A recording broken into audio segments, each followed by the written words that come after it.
I call this leadership studies. You know, Herbalife's been on this quest right from the very beginning to find leadership.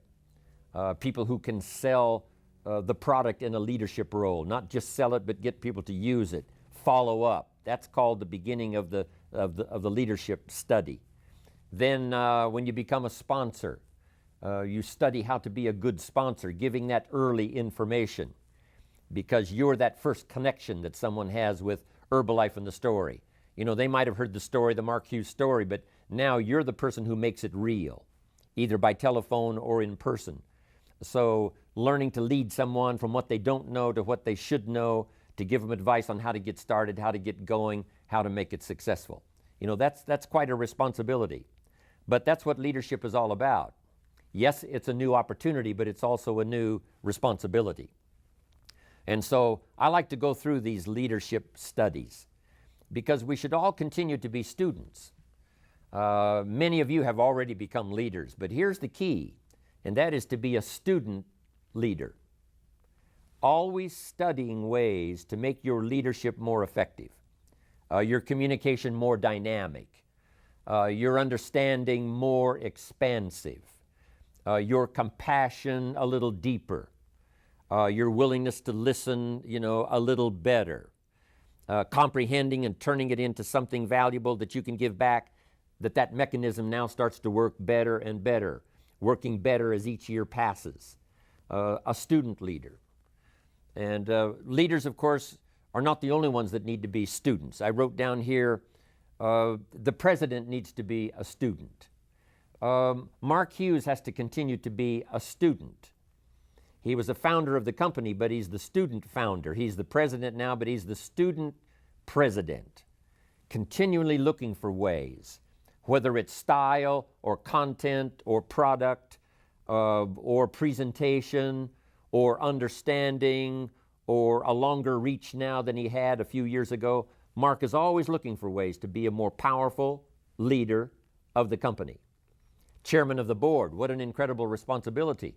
You know, in the early years when he first got the title, that's one thing. But now, in a more mature way, he looks at this position of chairman of the board as a very incredible, responsible position. So he has to study ways now.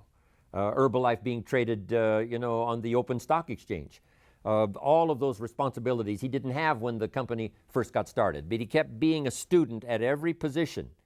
And of course, at his level, you can imagine what the demands are to keep studying the craft, to make sure you keep up with the latest, not only in the technology of developing products, but in refining the marketing, in doing business in such a variety of countries. So the responsibility of leadership, goes all the way from the top to the bottom. And wherever you find yourself today, myself in my position here, my position as a father, you've got to be a student father. If you're a mother, congratulations. I advise you to continue being a student mother. How could you be more effective as a mother this year versus last year? What new stories could you gather that would be valuable when you have a chance to talk to your children about some specific challenges or problems? That's called continually to being a student parent. So a student distributor, a student president's team member, a student global expansion team member. Now that you've gotten that new position on the tabulator team, study ways now to make that position so effective and so powerful and so to have such a unique reach that it won't take you long to get to millionaire team. And then you study that position, not just from the opportunity to earn the extra money. We say millionaire team, 2%, now 4%. And then to be worth the 4% in terms of your ability to communicate, your ability to lead, your ability to help people to grow. And then, of course, president's team, 6% extra. Being worth the 6% is more valuable than the 6%. But you must say, now that I've finally reached this position, president's team, I must now really intensify my studies, how to make this position valuable for myself, for the continuity of my family and my financial future, but also so that I build the right reputation for my organization. And now as president's team, I'm sure, reaching out to help other lines of organization, not just your own, helping the company to grow as well as your organization to grow.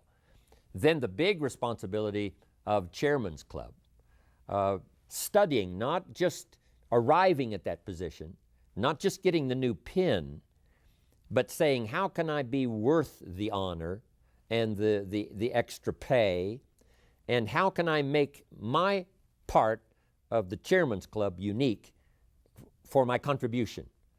That continually requires study on your part. Learn the extra stories, do the extra reading, do the extra note-taking to make sure that you're not missing anything, especially in that prestigious position as well as responsible position. So that's what I'm talking about here now in being a leader. But now, here are some leadership studies, and I want to give you the list first, and then we'll come back and we'll go through this list and take them one at a time. Here's the first one, and that's be a student of possibility. Number one. Next, be a student of opportunity. Possibility is one study, opportunity is another study. Then third, be a student of ability. There's the company ability, there's the organizational ability, but I'm going to talk more personally here about your personal ability. Learning to recognize other people who have ability that no one else has encouraged, and now you have the opportunity to do so. Also recognizing your own personal ability.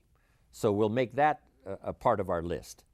Here's the next one that's vitally important, and that's the study of inevitability. Some things at certain times become inevitable, and we'll go through that. And the last one is rationality. How to be a speed thinker. How to grasp problems and take them apart and put them back together in rapid fashion. How to ponder something and then make sure that it fits you, it fits your philosophy, it fits what you want to accomplish. Rationality, very important subject to study. So that's the list: possibility, opportunity, ability, inevitability, and rationality. Now let's start with possibility.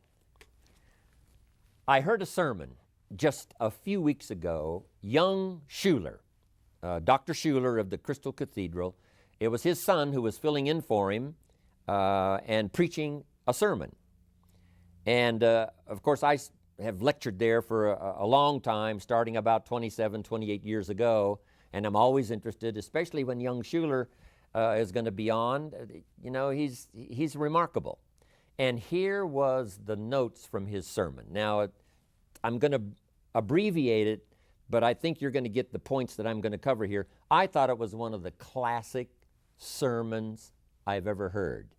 And it had 3 major points. Not 30, just 3. But they were so classic, and here they were for your notes. Number 1, if you think it's impossible, it isn't. That was his first point. Point number 2, if you think you know everything, you don't. Number 2. Here was number 3. If you think you're alone, you're not. I thought those are some classic points. If you think it's impossible, it isn't. If you think you know everything, you don't. If you think you're alone, you're not. Now, under the title, If You Think It's Impossible, It Isn't, he told a unique story. It's the story of Rich DeVos, founder of Amway. Rich DeVos needed a heart transplant. Critical. Young Schuler said, my father went to offer a prayer for Rich DeVos. And when he got there, he said, Rich, a little difficult to pray this prayer because for you to get a new heart, somebody has to die. And he said, well, I guess we'll just pray the good Lord's will be done. Now fast forward. Rich DeVos gets his heart transplant. That's one part of the story. But here's the rest of the story that's remarkable. Later, and not too long ago, Rich DeVos has the opportunity to have dinner with the lady who gave him her heart. You say, that's impossible. When I heard this, that's exactly what I said. The congregation that listened to the sermon, this is exactly what they all said. Impossible. You couldn't possibly have dinner with the person who gave you their heart. Here's what happened. There was a lady who needed, I believe it was a liver transplant. And many times it's best if the liver and the heart go together in a transplant. So someone who dies has donated their organs.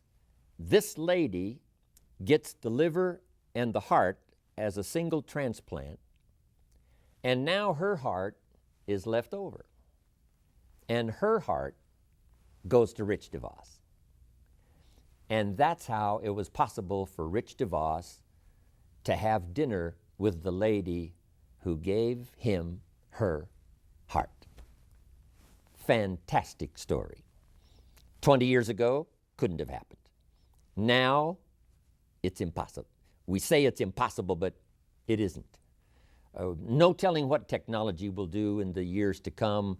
No telling what your faith can produce. No telling what can be done.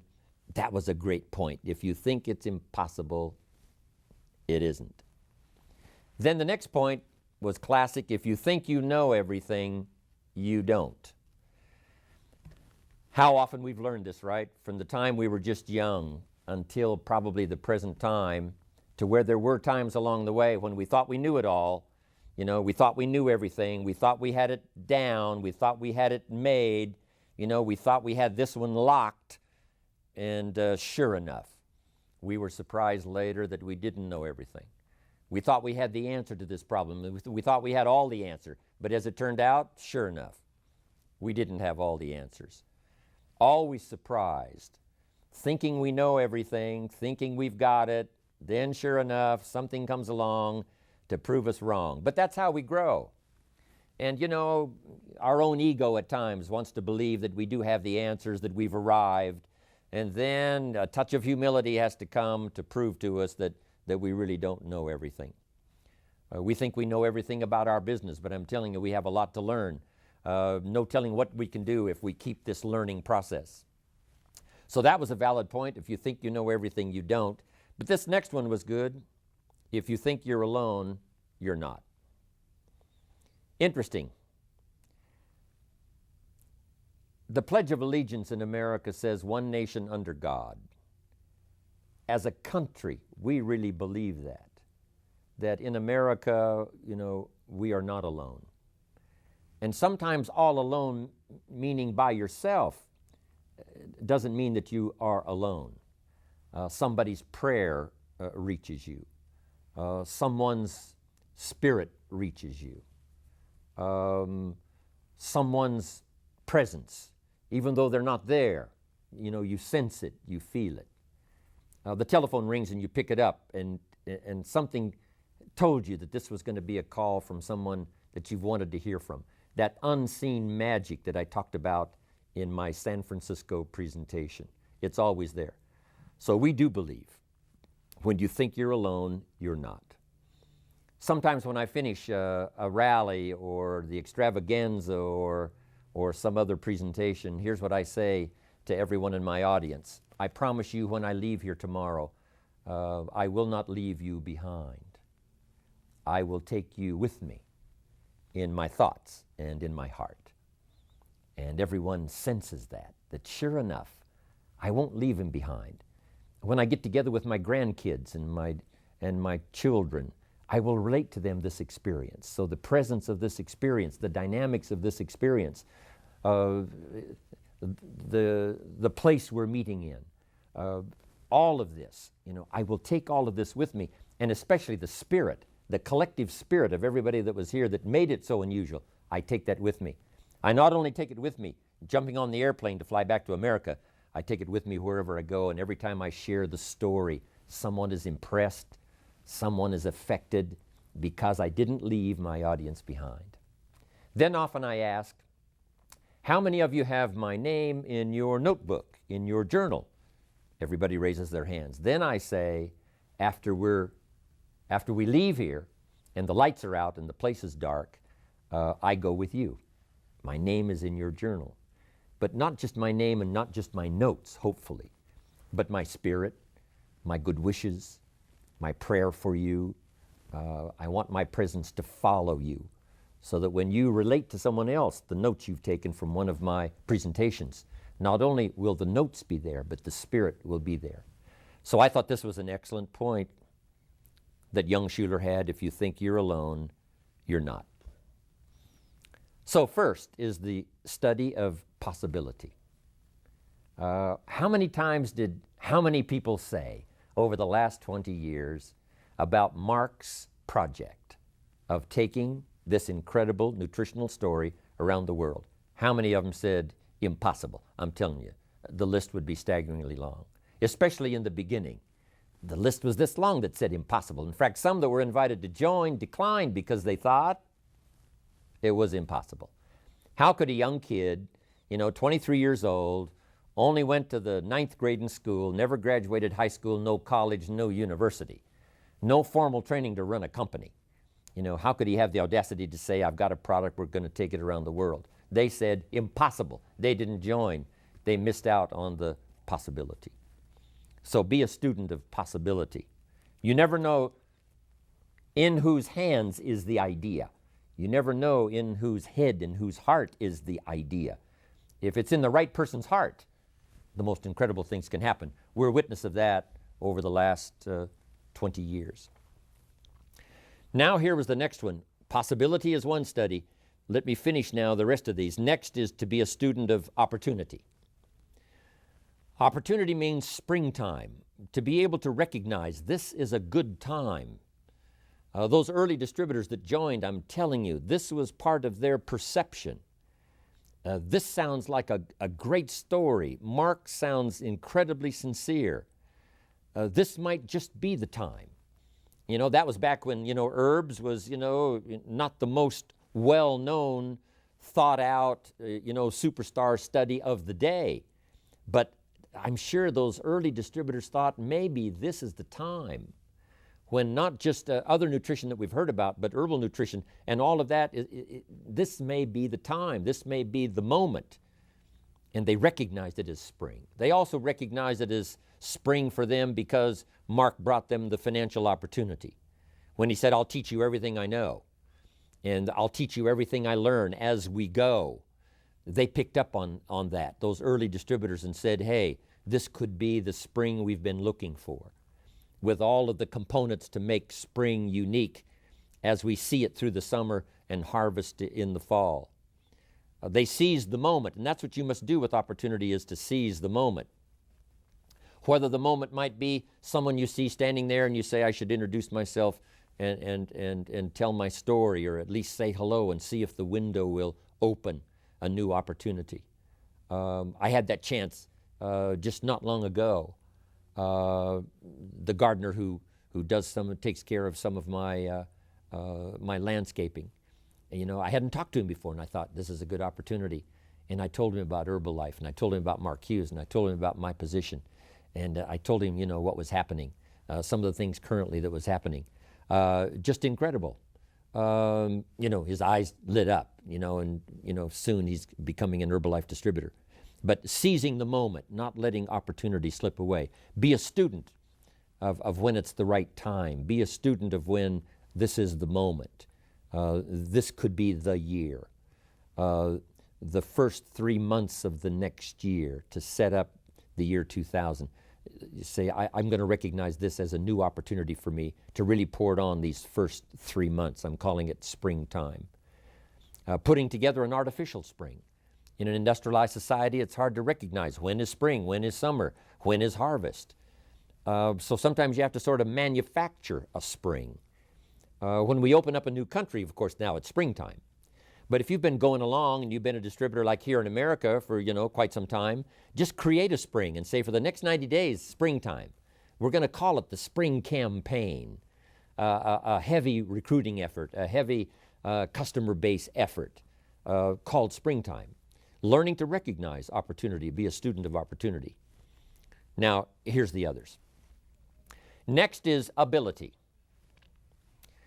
Human ability, as we, ponder and think back over as much history as, we've mastered of what human beings have done in the last 6,000 years, and especially what human beings have done that we know more particular about the last couple of hundred years, since the birth of America, especially us who are Americans. But the last, let's say, 1,000 years of the Renaissance, walking hopefully out of the Dark Ages, when there was a whole burst of freedom, of thought, craft, artist, genius, music. It seems like all of these unique architecture, all of these things sort of began to awaken almost simultaneously. And within a few short years, everything seemed to be bursting forth like a variety garden called the Renaissance. But that helps us to understand, pardon me, that human ability is just incredible. Given the right moment, given the right opportunity, given the right climate, given the right season, human beings can think, create, and do the most extraordinary things. That's general ability. In Herbalife, we've watched people who no one gave them a chance, but no other opportunity had ever tapped their unique ability.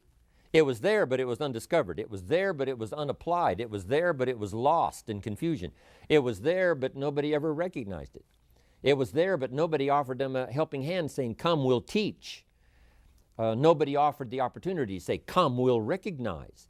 We will help you start, we will help you build. Not having that opportunity before and now having it, we've watched the most extraordinary things happen with people who seemingly others said didn't have the ability, but sure enough they did. Now it's awakened. There's a unique story talking about incredible ability of a university student who was being given an incredible award. He was in mathematics, and this was an incredible award of mathematics, and the ceremony was extra special. And here's why. This young student in his mathematics class one day was just sort of nodding off, and when he sort of woke up, the class was leaving. So he gathered up his books and prepared to leave, and then he looked up at the blackboard and saw two mathematical problems. When he looked at these two mathematical problems on the board, he thought, well, that's the assignment for the next class. I better jot those down.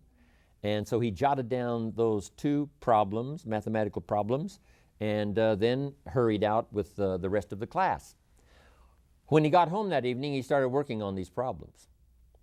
And he said, these are the toughest mathematical problems I have ever seen. There seems to be no answer. There seems to be no answer. And he worked with both of them. And he just literally almost tore his hair out saying, at first they seemed fairly simple, but I can see right now there is no answer. There is no answer. But finally, one of them that he had really struggled with, he finally found the answer, or thought he had the answer. And he, packed up his notes, and when the next class was opened up, he offered his paper to the teacher. And little did he know, when he offered his paper to the teacher looked at what he had done, and he said, I jotted those two mathematical problems down. He said, I've wrestled with them. There didn't seem to be any answer. Finally, I got a breakthrough on one of them, and here's the best I can do. Well, the teacher was astounded. And the reason is because the teacher had put up on the blackboard the two mathematical problems that the world had said was unsolvable. These were the two mathematical problems that could not be solved, and everybody agreed. And lo and behold, the teacher checked, and for sure, he had solved one of the world's unsolvable problems. Now, and he was getting this incredible award for having solved this problem. Now, here's the unique part of the story. When he wrote those two problems down and took them home to go to work on them, he didn't know that they were two of the world's mathematical unsolvable problems. Great story. The human genius is limitless. The possibility for thought is so incredible. The unique thing about thought and spirit, it has no restriction. It has no, it's not like, a physical body moving through space and time. You can only go so fast. An airplane now can only go so fast. Even the speed of light can only go so fast. But here's what's incredible. Thought and spirit, travels faster than the speed of light and has components that, nothing else can match. The law says that, two bodies cannot occupy the same space at the same time. It's impossible. It's either one or the other. But what's amazing is when you share, you receive. Instantaneously giving out and getting back, it's so extraordinary. These are the possibilities of the human brain, the ability to think and to ponder and to wonder and to figure things out. Now here's what I want you to discover in this study, and that is your own ability. Part of it you discover as you go. That's what happened to Mark. When he first got into sales, in the clothing store, he found out he could, represent a product and he could do pretty good. And that was a discovery for him. He figured it, beat being a mechanic, working on a car, working in a nice place, meeting people, which he loved to do anyway, and learning to sell, a man a suit of clothes, started to awaken in Mark some of that ability that he had. And if he hadn't gotten that job, who knows? He might have gotten off into something else and that wouldn't have really started to tap his unique abilities. Then, of course, when he put the Herbalife program together, those abilities that were there all the time started developing, and he soon discovered, hey, I can do this and I can do that. Not only can I do all of this, I can do all of this. And when it reaches this level, now I've got the confidence that since I've mastered this, I can master the rest, I can master the rest. And that's not only the Mark Hughes story, that's everybody's story. Skill by skill, language by language, ability by ability, yours can grow just as well as Mark's or anyone else. You've got it. The key is to use it. And with your Herbalife experience, that's the best place to test your ability. Yes, you can learn to do this, but how about this, and how about the next step, and how about the next step? Don't stop. Now that you've gotten started, don't stop on your journey to study and tap and utilize your own personal ability. Now, to finish up, here's a couple of more. Next is, as leaders, we must be students of inevitability. What is inevitable? Here's a little scene. 300 feet from Niagara Falls in a little boat with no motor and no oars. We call this scene inevitable. It's over. If you find yourself in such an unfortunate position, it's already lost. 300 feet from Niagara Falls, little boat, no motor, no oars. It's over. It's already done. Even though you haven't crashed over the falls, even though that experience hasn't yet occurred, you're now in this unfortunate position, and it's called inevitable. I raise this issue because what you don't want to be caught in is in those inevitable positions, where either through carelessness or whatever, rather than find yourself 300 feet from Niagara Falls, if someone would have painted the roar of the falls sufficiently for you way upstream, or maybe they had seen an experience of someone who reached that inevitable point, and then they were lost. If enough of those scenes were painted, then you probably wouldn't have been so careless to have found yourself in that position. And that's really what life is all about, learning from the experiences of others that have either witnessed or have been in these, inevitable positions where because of mistakes and because of failure and because of carelessness, they have found themselves in this inevitable position, and sure enough, it was too late. For John Belushi, there reached a time when it was inevitable. He had crossed the line when his careless mistakes and his drug use and all the rest caused him to reach a certain point where, you cannot come back. You cross the line. We must teach our children that there are certain points in life that are inevitable. The disaster is inevitable. The heartbreak is inevitable. I learned it in economics. I found out early, you could make $5,000 a month and go broke. And way back then, $5,000 a month was a lot of money. And I used to say, how could you go broke if you made $5,000 a month? And the answer was simple: spend $6,000. And if you're making $5,000, it's easy to spend that other $1,000 and just not realize it. It just gets away. So it is easy to go broke making $5,000 a month, just spend $6,000. And it's inevitable. If you don't change your ways, if you don't recognize it soon enough, if somebody doesn't come along and sort of ring the alarm bells quick enough, sure enough, the inevitable will come, to spend more than you make. One of my friends says, if your outgo exceeds your income, your upkeep becomes your downfall. And there finally comes a point when it's inevitable. So don't find yourself there, but be a student. If I keep up my present direction, where will it take me? If I keep up my present disciplines, or where will that take me? And my lack of disciplines accumulated over some period of time, where will that lead me? If you don't get enough of this nutrient, it's inevitable over a certain period of time. And this combined with this, now it is truly inevitable, someday too late. And unless there's some adjustment, like, being rescued by Herbalife, somebody to tell the story, you say, Mary, it's inevitable. So the key is to be a student of inevitability so that you don't find yourself in that impossible position where you've crossed the line and now it's too late.